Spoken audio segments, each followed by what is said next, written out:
नमस्कार, जय जय राम, जय श्री राम, जय हो बागेश्वर धाम सरकार, जय हो हनुमान जी महाराज। मेरे प्यारे सभी दर्शकों, आज की इस वीडियो में एक सर कटे हुए महिला की वाकया लेकर गया हूँ। अगर आप इस कहानी के अंत तक बने रहते हैं तो आपको अपने जीवन में अवश्य ही कुछ नई चीज़ें सीखने के लिए मिलेगी। तो चलिए बिना देरी की इस कहानी को शुरू ही करते हैं। एक बार की बात है, एक राज्य में एक राजा रहता था। उस राजा का एक ही रानी थी जिसे वह बहुत ही मानता था। और राजा अपनी रानी को बहुत प्यार दुलार करता था, बहुत मानता था। लेकिन उस राजा की एक खराब आदत भी थी। अगर उस राजा को कोई एक सुंदर महिला दिख जाती थी तो रानी के चुपके चुप उस महिला के पीछे पड़ जाता था। महिला जो सुंदर हो उनके पीछे यह राजा पड़ जाता था। राजा अपनी रानी को बहुत मानता था, लेकिन उसके साथ साथ गैर महिलाओं को भी पीछे पड़ जाता था, जिसकी वजह से उस रानी की कोई औलाद नहीं थे। वह औलाद के लिए बहुत तरसता था कि मेरा भी एक औलाद हो जाए, लेकिन उसे औलाद नहीं होता। लेकिन उस राजा का एक और महिला से संबंध था जो उसी एरिया की तवाइफ थी। वह राजा अक्सर उस तवाइफ से मिला जुला करता था, उसका संबंध उसी तवाइफ से था। वह राजा अपने रानी से बहुत प्यार तो करता था, लेकिन रानी से कहीं ज़्यादा समय उस तवाइफ के साथ छुप छुप करके दिया करता था। लेकिन गजब की बात तो तब हो जाती जब वह तवाइफ राजा से मिलने खुद चली आती है। राजा ने कहा कि क्या बात है, तुम खुद क्यों चली आई? तो वो कहती है कि हमारा और आपका संबंध आप खुद जानते हैं, लेकिन हमारे और आपके बीच का संबंध आपकी रानी को नहीं पता है, इसलिए मैं आपसे कुछ आज बताने आई हूँ। आपका जो खून है मेरे पेट में पल रहा है, या तो आप मुझसे शादी कर लीजिए, नहीं तो आप इस बच्चे को गोद ले लीजिए। राजा ने सोचा कि अगर मैं तवाइफ से शादी करूंगा तो लोग क्या कहेंगे, रानी क्या कहेंगे, लेकिन एक ऑप्शन है मेरे पास, मैं इस बच्चे को गोद ले सकता हूं क्योंकि मेरे पास कोई संतान नहीं है। राजा ने कहा कि मैं शादी तो नहीं कर सकता किसी भी हालात में, लेकिन हाँ तुम्हारे बच्चे को मैं गोद ले सकता हूँ क्योंकि मेरे पास कोई संतान नहीं है, और किसी तरह अपने रानी को भी मना लेंगे। उसके बाद तवाइफ वहाँ से चली जाती है। उस दिन से उस तवाइफ का देख रेख राजा साहब बढ़वा देते हैं। उसके खाने पीने से लेकर के हर सामान की व्यवस्था हमेशा करवाते रहते हैं। और एक दिन तब आता है जब वो तवाइफ बच्चे को जन्म देने वाली रहती है। राजा साहब बहुत अच्छे से ही पेश आते हैं। राजा साहब रानी के पास बैठ कर कहते हैं कि देखो जी, भगवान ने हम लोगों के जीवन में कोई संतान नहीं दिए, क्यों ना हम किसी बच्चे को गोद ले लें। रानी कहते हैं कि कौन बच्चा है, कहाँ है, किसको गोद लेंगे? राजा साहब कहते हैं कि देखो एक गरीब महिला है, उसी का एक बच्चा है, उसी को हम लोग गोद ले लेते हैं। उसका पति नहीं है, उसने पैगाम भेजा कि मेरे बच्चे को गोद ले सकते हैं, तो मैंने भी कहा कि हाँ। रानी भी यह बात सुन के बहुत ही प्रसन्न होती है, क्योंकि रानी के जीवन में कोई संतान सुख की प्राप्ति नहीं हुआ था। फिर जो है उस तवाइफ ने बच्चे को जन्म दिया। बच्चे को जन्म देने के बाद राजा साहब जाते हैं, उस बच्चे को गोद ले लेते हैं। क्योंकि वह लड़का राजा का ही खून था, लेकिन यह बात रानी को नहीं पता था। राजा साहब उस लड़के को बहुत मानते थे, साथ में रानी भी उस बच्चे को मानती थी, क्योंकि रानी के पास कोई संतान नहीं थे। वो बच्चा जैसे जैसे बड़ा होता है वो बहुत ही धीर गंभीर, भगवान का भक्ति करने वाला, बहुत लोगों का चहेता बन जाता है। वो कभी किसी के बारे में अहित नहीं सोचता था, किसी को ठेस नहीं पहुंचाता, किसी को दुख नहीं देता था। वो जैसे जैसे बढ़ता था लोगों के प्रति उसका प्यार बढ़ता चला जाता था। लोग उसे बहुत मानने लगे कि बहुत ज्ञानी व्यक्ति है, भगवान को मानने वाले में से है। बल्कि वो अपने पिता से अलग हुआ। वो कभी किसी लड़की को ही दृष्टि से नहीं देखता था, वो बहुत ही साधारण मनुष्य था। और वह राजा के चुपके से भगवान का भजन किया करता, भगवान का ध्यान लगाया करता था, क्योंकि उसे बहुत शांति और सुकून मिलती थी भगवान का ध्यान लगाने में। लेकिन उसी राज्य में एक लड़की रहती थी, बहुत ही खूबसूरत लड़की थी, लेकिन उस राजकुमार को उस लड़की से कोई मतलब नहीं था। राजा साहब भी धीरे धीरे करके उनकी उम्र ढल गई, वो बुजुर्ग हो गए। वो कहे कि बेटा तुम गद्दी कब संभालोगे, लेकिन उसे सत्ता का कोई लोभ नहीं था। जो भगवान का भक्त होता है उसके जीवन में कभी भी सत्ता का लोभ नहीं होता है, वो मोह माया में कभी नहीं पड़ता है। उसने कहा कि पिताजी मुझे सत्ता का लोभ नहीं, मैं कुर्सी नहीं संभाल सकता, क्योंकि वह भगवान की भक्तियाँ करता था। ज़्यादातर समय भगवान की भक्ति में लीन रहकर बिताया करता था। इस वजह से उस राजकुमार को सत्ता का लोभ नहीं था। लेकिन जो खूबसूरत लड़की थी उस राज की, जो कनिज थी, वो राजा के लड़के राजकुमार को हमेशा पीछा किया करती थी, उसको नोटिस किया करते कि कहाँ जा रहा, क्या कर रहा है। वह चाहती थी कि मेरे साथ में कोई गुनाह करते। वो कई बार प्रयास करते लेकिन उसका प्रयास असफल रह जाता है।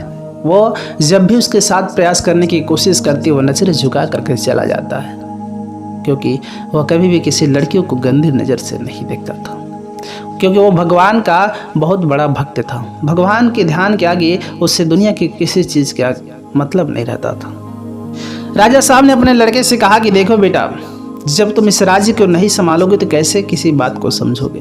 इस राज्य को हमारे बाद तुम ही तो संभालोगे। इस राज्य में तुम्हें काम के लिए भेजता हूँ और तुम्हें उस काम को संभालना होगा।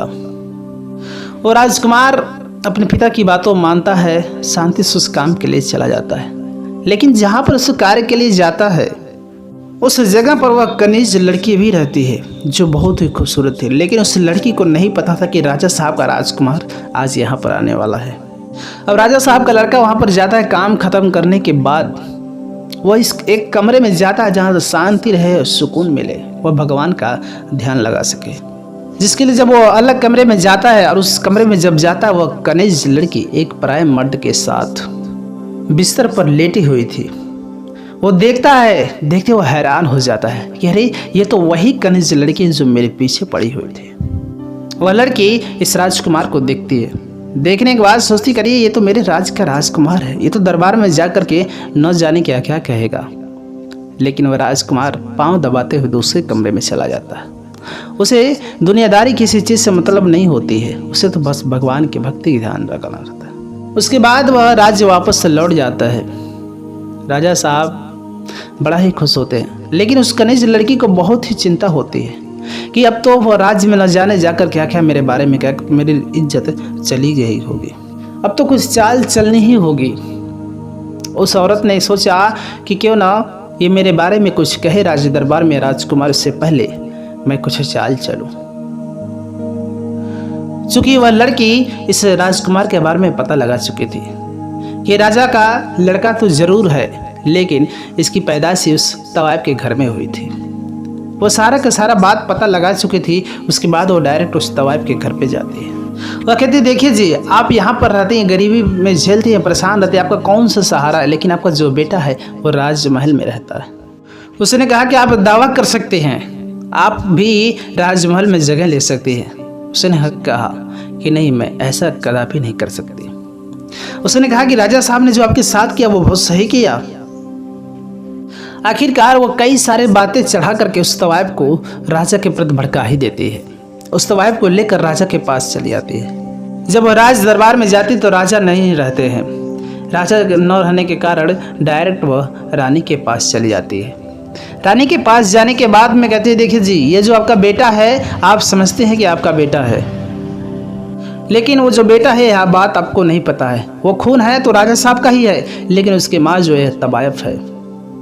राजा साहब और तवायब का बहुत गहरा ही संबंध था और उसी की वजह से इस तवायब के पेट से यह बच्चा पैदा हुआ, और जो वो बच्चा है वह इसी तवायब का बच्चा है। रानी इस बात को सुनते हुए बहुत ही गुस्सा आता है।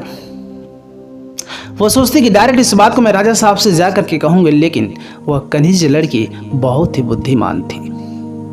उसने कहा कि देखिए रानी साहिबा, अगर आप इस बात को राजा साहब से डायरेक्ट जा करके कहेंगे, गुस्से में कहेंगे, तो राजा साहब आपको तलाक भी दे सकते हैं, क्योंकि अब आप लोगों का समय बुढ़ापे की ओर जा रहा है और आप लोग बुढ़ापे में झगड़े करते हैं। अगर आपको घर से बाहर निकाल देंगे तो सोचिए आपका क्या हाल होगा। इसलिए डायरेक्ट आप राजा साहब से कुछ कह भी नहीं सकते, इसलिए मैं आपको कुछ उपाय बताऊंगी, इस तरीके से आप राजा साहब से कह सकती। उसने कहा कि क्यों ना इस लड़की को ही घर से निकालने का प्रयास किया जाए। उसने कहा कि सही कह रही हूँ, मुझे इस लड़के से जलन हो रही, रानी साहिबा ने कहा। उसके बाद यह कनिज लड़की उस नगर के आसपास के कई घरों में जाकर कहती कि लड़का एक तवायब का लड़का है, ये बहुत ही गलत है, इसे यहाँ से निकाल दिया जाए। लेकिन नगर के लोग कहते कि बहुत प्यारा लड़का है, वो कभी किसी को ठेस नहीं पहुँचाता है, दीन दुखियों को कभी कुछ कहता नहीं है, भगवान का भक्त है, हम लोग उसके लिए कभी ऐसा आवाज़ नहीं उठा सकते। उस नगर के लोग कभी भी उसके पक्ष में विपक्षी आवाज़ नहीं उठा सकते। उन लोगों ने कहा कि भले ही राजा साहब ने गलती किया है, लेकिन उस लड़के के अंदर कोई गलती नहीं है। पूरे राज्य के लोग कभी भी उस लड़के के प्रति कुछ कहने के लिए तैयार नहीं थे। लेकिन जब इस लड़की का यह प्लान असफल हो जाता है तो वह डायरेक्ट राजा साहब के पास में पहुंचते हैं। राजा साहब से कहती कि देखिए जी, ये जो आपका लड़का है, मुझे पता है कि ये आपका ही खून है, लेकिन आपका और जो बूढ़ी तवायफ है उसका आप दोनों का संबंध था। राजा साहब जब इस बात को सुनते तो उनको बहुत जोरों से साट लगती। वो कहते करी एक बात तुमको कैसे पता है, इस बात को कभी रानी से मत बताना। वह कनीज लड़की कहती है कि देखिए जी, यह जो लड़का अपनी माँ से बहुत प्रेम करता है और एक न एक दिन ये दोनों माँ बेटे मिल करके आपको इस गद्दी से हटा देंगे। राजा साहब ने कहा कि क्या सही में माँ बेटे हमारे पीछे इतना बड़ा षड्यंत्र रचते हैं।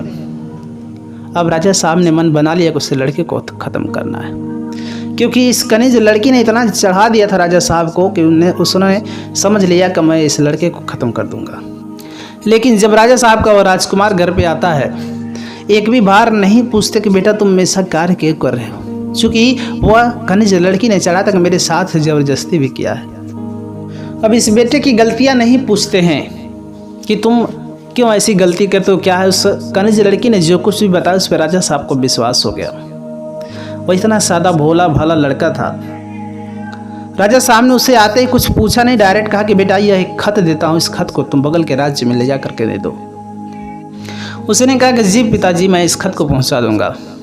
उसके बाद वह कनीज लड़की और वह तवायफ उस रास्ते में जा रही थी और ये राजकुमार उस खत को लेकर के जा रहा था, उसके सामने आ जाते हैं, क्योंकि वह कनीज लड़की चाहती थी इस लड़के को और इस बुढ़िया तवायफ को मैं बातचीत करवा दूँ। और जब बातचीत करना शुरू हो जाएगा तो राजा साहब को विश्वास हो जाएगा कि हाँ ये दोनों आपस में कुछ चाल चल रहे हैं। उसने रास्ते में कहा कि देखो जी, उस बूढ़ी दादी को कुछ समस्या है, आपसे मिलना चाहते थे और मिलने का कोई रास्ता नहीं था, लेकिन आज मिल चुकी है। अगर तुम इस बूढ़ी औरत का समस्या का हल दे सकते हो तो सही बात है, क्योंकि वो राजकुमार राज्य में घूम घूम कर लोगों की समस्याओं का हल किया करता था। राजकुमार ने कहा कि देखो जी, मैं इनके पास ज़्यादा टाइम नहीं दे सकता हूँ, क्योंकि मेरे पास जो है मेरे पिताजी ने एक खत दिया है, क्योंकि मैं इस खत को वहाँ दे करके ही आता हूँ। उस कनीज लड़की ने कहा कि खत, इस पत्र को दो, मैं ले जा करके दे दूँगी और आप लोग आराम से बैठ करके बातें करो। लेकिन उस पत्र में क्या लिखा है किसी को कुछ पता नहीं चला। उस बूढ़ी औरत ने कहा कि देखो, मेरा एक बेटा खो गया, ढूंढ देते तो बहुत बड़ी अच्छी बात है। उसने कहा कि कौन तुम्हारा बेटा है, कहाँ पर है।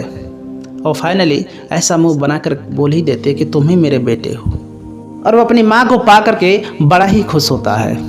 उसके बाद यह खत जब उस राज्य में लेकर के वह लड़की जाती है, उस खत में लिखा होता है कि जो खत लेकर के जाएगा उसका सर तुरंत कलम कर देना और उसको मेरे राज्य में वापस भेज देना। उस खत को जब उस राज्य का राजा पढ़ते हैं कि इस लड़की का सर कलम करना है, वो बड़ा ही सोचते हैं कि आखिरकार इतनी सुंदर लड़की का सर कलम करने के लिए क्यों कह रहे हैं। फिर भी उसने कहा कि जब उस राजा का खत है तो मुझे करना ही होगा। उन्होंने मंत्री से कहा कि तो उसे तुरंत बंदी बना लिया।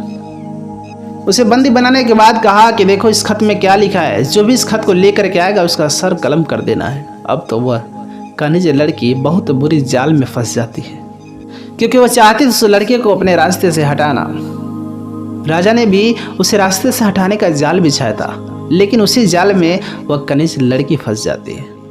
अब उस लड़की का सर कलम करके राजा साहब उसके सर को उस राजा के पास भिजवा देते हैं। लेकिन जब इस लड़की का सर उस राजा के पास आता तो राजा साहब बहुत अचंभित होते हैं कि अरे यह तो मुंडी जो है मेरे लड़के का होना चाहिए, इस कनीज लड़की का कैसे हो गया, इसने तो मुझे राय दिया था। तब तक वहीं पर एक लड़का आता है जिसका उस लड़की के साथ संबंध रहता है। उसने कहा कि राजा साहब, मेरा इस लड़की के साथ संबंध था, लेकिन ये लड़की बहुत ही धूर्त थी, बहुत धोखेबाज थी।